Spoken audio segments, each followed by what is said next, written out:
পারবেন কি ফ্লিকার নিতে? মনস্টার স্নাইপার ফ্রম বাংলাদেশ চেষ্টা চালাচ্ছে, প্রতিটা ড্যামেজ আশা ভরসা একদম শেষ করে দিচ্ছে টিম সাকিব মল্লিকদের। বাট শেষ চেষ্টা, আবার একটা স্নাইপার শট, ক্লোজার প্রথম রক্তহীন ফ্লিকার। তারা এত দূর চলে আসছে, ঠিক আছে, আর আজকে তারা ফাইট করতেছে, প্লেয়ার স্পট করবে, ট্রিপল আর দের একজনকে কনফার্ম করে ফেলেছেন। এখানে মাসুমরা রয়েছেন, একটা ত্রিমুখী সংঘর্ষ হতে যাচ্ছে। এনাজাজের ইউজ করবে নিজেদের শর্টে প্লেয়ার অ্যাপিয়ার হচ্ছে, দূর থেকে প্লেয়ার স্পট করেছেন এবং এই জায়গাটাতে নিজের প্লেয়ারদেরকে ইনফরমেশনও কিন্তু দিয়ে দিলেন ব্লেড। সামনের দিকে যাবেন, কুট্টুস যাচ্ছেন সামনের দিকে, ড্যামেজ দেওয়ার চেষ্টা করছে। দাহাবের এই ফাইটটা কিন্তু খুবই ইন্টেন্স হতে যাচ্ছে, কারণ কিছু মিরর থাকে যে তোমার বোঝার উপায় নাই যে ইজ ইট মিরর অর মানে কোনো অন্য কিছু। সি যে জোনেরও একটা প্রেশার আছে এই জায়গাটিতে। সামনের দিকে যাবে নিজাদ, ও মাই গুডনেস, রেল রোডস এই পুরো ফাইটে কি রকম বৃষ্টি রকমের রিলেশন ক্রিয়েট করছেন, এখান থেকে ওখানে, ওখান থেকে এখানে, ব্লেড স্টিল সার্ভাইভ করছেন এই জায়গাটিতে এবং এখান থেকে ফিনিশ যাওয়ার চেষ্টা আনি ভাই। বাট আবু এটা বেস্ট একটা মোমেন্ট ছিল। আমি সেখানে তোমার পিছু পিছু আমি ক্লোজ আপ কাছে আসার গল্প। এই যে একটা গান আছে না, তুমি যেখানে, আমি সেখানে 90s এর বাচ্চারা এটা রিলেট করতে পারবে। বাট সিরিয়াসলি ব্লেডের এই পারফরমেন্সের সাথে এইটা লাগায় একটা রিলস বানানো উচিত।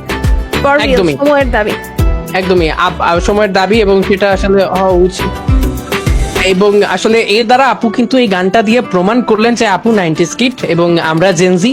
সো আসলে আপুর জন্য শুভকামনা, বয়স অনেক বেড়ে যাচ্ছে আপুর জন্য সবাই দোয়া রাখবা। ভাই But এগুলো বলিও না, না 90s সিরিয়াস কাস্টিং করো বাচ্চারা। ওকে ভদ্রমহিলার ভালো একটা, আপুর জন্য শুভকামনা, বয়স অনেক বেড়ে যাচ্ছে আপুর জন্য সবাই দোয়া রাখবা। ভাই But এগুলো বলিও না, না 90s সিরিয়াস কাস্টিং করো বাচ্চারা। ওকে ভদ্রমহিলার ভালো একটা আমরা আসলে গান শুনতে পেয়েছি। বাট রেড হক 6টি কিল, দলগুলো এবার আপাতত কিছুটা শিথিল, তাদের বেশ কিছু ফাইট থেকে কিন্তু তারা এবার শান্তশিষ্ট হচ্ছে।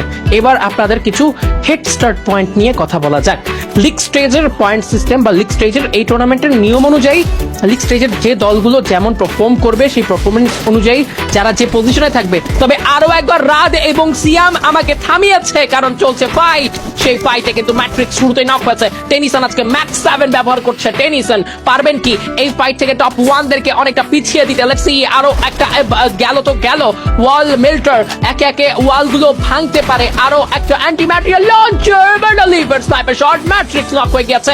সাইড বারবার চেঞ্জ করছে, টেনিসন কেও নক করবে রাদ এবং পুরো দলকে এবার বসিয়ে দিতে বাধ্য করবে। এই জায়গা ছাড়তে না পারলে পুরো লবি ছাড়তে হবে এবং বললাম তাই ঘটলো। এবং রাত ভাই ওয়াইটি গেমিং উইথ সিয়ামকে পুরোপুরি এলিমিনেট করেছে শেষ ম্যাচে #10-এ। এই জায়গাটা থেকে জাস্ট বেরিয়ে যাওয়ার চেষ্টা এবং রেড হকস এর মাঝখানে একে মাসুমের একটা সোলো প্লেয়ার, তিনি জাস্ট নিজেকে যত সম্ভব হাইড আউটে রাখার চেষ্টা করছে। P90 রয়েছে তার কাছে, শর্ট রেঞ্জে প্লেয়ার অ্যাপিয়ার হবে, এইচপি ছিল না এবং দাহাব ছাড়তেই না যায় আরএচকে। আমার মনে হচ্ছে এই রেল রোডস গুলো খুব এনজয় করছে আরএচকেরা। সি কত বেশি ওয়াইড রেঞ্জে ইউজ হচ্ছে। ব্লেডকে দেখতেছিলাম কি সুন্দর করে যাচ্ছে, কুট্টুসও যাচ্ছে, নিজাদও ইউজ করতেছে রেল রোড যে টেবিলের বটমে। বাট আস্তে আস্তে কিন্তু তারা একটু হলেও প্রোগ্রেস হচ্ছে, তাদের পয়েন্ট টেবিলে আস্তে আস্তে উপরের দিকে উঠছে। রেড হক এবার হানা দিবে সেম ফাইটে, মিস্টার ট্রিপলার লুজ করবে হানি পাইকে। আলিফ অন্যদিকে কিন্তু টিম বুস্টারদেরকে চার্জ করার চেষ্টায় মরিয়া রয়েছেন। তবে অডিয়েন্স আপনাদেরকে এবার হেড স্টার্ট পয়েন্ট নিয়ে কিন্তু জানাতে চাই। হেড স্টার্ট পয়েন্ট লিগ স্টেজের ভালো পারফরমেন্সের কারণে যে দলগুলো টেবিলের টপ পজিশনগুলো হোল্ড করেছে তাদের জন্য কিন্তু পয়েন্ট সিস্টেমটা এমন যে তারা কিছু এক্সট্রা পয়েন্ট পাবে, যে পয়েন্টটা তাদের ফাইনালে অ্যাড হবে। অর্থাৎ লিগ স্টেজে যারা #1 ছিলেন তাদের জন্য লিগ স্টেজ, পুরো লিগ স্টেজ এক্সট দলের জন্য ক্রুশাল সিচুয়েশন গুলোতে কিন্তু স্নাইপার হাতে খুব একটা ভালো স্কোর করতে পারছে না বিগত 2-3টে ম্যাচ। এবং সেই জায়গায় RH-কে রাশে যাওয়ার ডিসিশন নিতেই পারে। একটা বিগ কুইয়ার ম্যাচকে আমরা রেড হকদের দেখবো। সোলারা কি নিজেদের জন্য আশীর্বাদ হবে? চলে এসেছে কিন্তু এবার ফ্লেম মিরর্স এবং সেটা আর কারোর তরফ থেকে নয়, হান্টারের কাছ থেকে এসেছে। হান্টারের জন্য এটা একটা বিশেষ গুণ। হান্টার এই ক্যারেক্টার স্কিলটাকে ব্যবহার করছেন, বাট ব্লেড হান্টারকে নাপিয়ে দিবে। আরো একটা ফাইটে নেজাদ, পুরো দল বিডি চ্যাম্প। নেজাদ ব্লেডের আক্রমণে বাঁচতেই পারলো না। এই ওয়েপন, এই ম্যাপ, নতুন নতুন ওয়েপনে আমরা দক্ষ হয়ে উঠবো, যাতে অন্যদেরকে আমরা থামিয়ে দিতে পারি। সো সোলারাকেও কিন্তু আপনারা প্রায়োরিটি দিতে পারেন, সেটা হোক ব্যাটেল, কোনো টুর্নামেন্টের ম্যাচ, কোনো র্যাঙ্ক ম্যাচ, ব্যাটেল রয়্যাল, যে ম্যাচই হোক না কেন, সোলারাকে একটু বেশি প্র্যাকটিস করুন, সেটা আপনাদের জন্য ভালো। যেমনটি ফাইট করছে এই মুহূর্তে ফাইনালের দলগুলো, 8টি দল সার্ভাইভ করছে, 25টি প্লেয়ার এখন পর্যন্ত ওয়েট করছে যে দলকে নিয়ে শেষ পর্যন্ত অন্তত তারা একটা বুইয়ার মুখ দেখবে।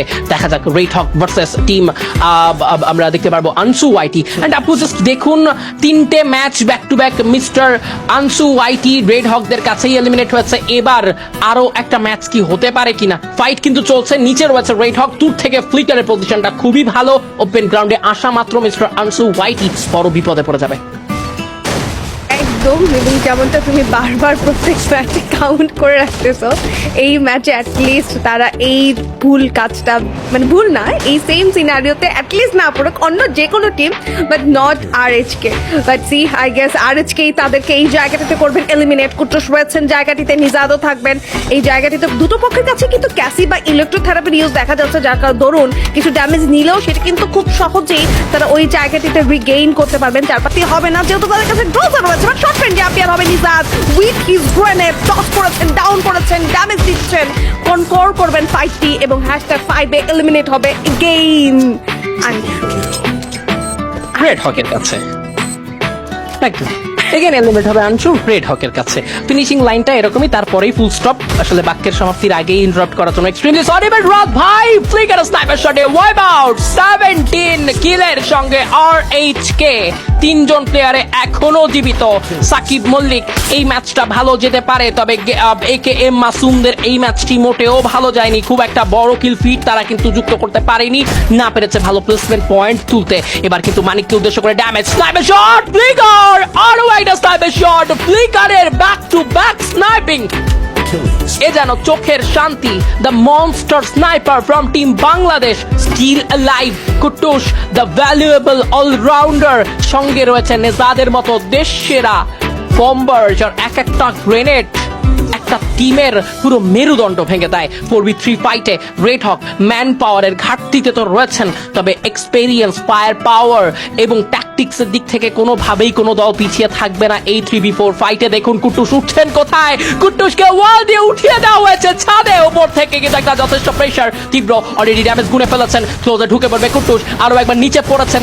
টপে থাকলে হয়তো সেখান থেকে আরো কিছু প্রেশার ক্রিয়েট করা যেত। ফ্লিকারের পজিশনটা ভালো, সাকিবকে নাপ নেওয়া হয়েছে। ক্লোজ রেঞ্জের ফাইট, লাস্ট জোনের ব্যাটল, রেড হক টিম বাংলাদেশের জন্য একটা বুইয়ার ম্যাচ হতে পারে। 3v3 ফাইট, ব্যাপারটা কন্ট্রোলে নিতে চায় তৌহিদ। নক নিয়েছে কুট্টুসকে, নক নিয়েছে নেজাদকে, ফ্লিকার থাকবেন শেষ প্লেয়ার, এবং সেক্ষেত্রে সাকিব মল্লিক এগিয়ে যাবে ম্যানেজমেন্ট এসে। এবার প্রতিটা স্নাইপার শট, ওয়াও, নেজাদ উঠে দাঁড়িয়েছেন। সেলফ রিভাইভাল কিটের ব্যবহার, ইটস 3v2 নাও। হেলথের অবস্থা ভালো নয়, ফ্লিকারের হেলথ রিকভার করছেন, একই সঙ্গে নেজাদও নিজের হেলথ রিকভার করবেন।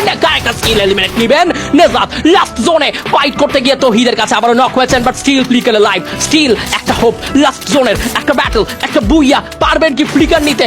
মনস্টার স্নাইপার ফ্রম বাংলাদেশ চেষ্টা চালাচ্ছে, প্রতিটা ড্যামেজ, আশা ভরসা একদম শেষ করে দিচ্ছে টিম সাকিব মল্লিকদের। বাট শেষ চেষ্টা, আবারও একটা স্নাইপার শট, ক্লোজের প্রথম রক্তহীন ফ্লিকার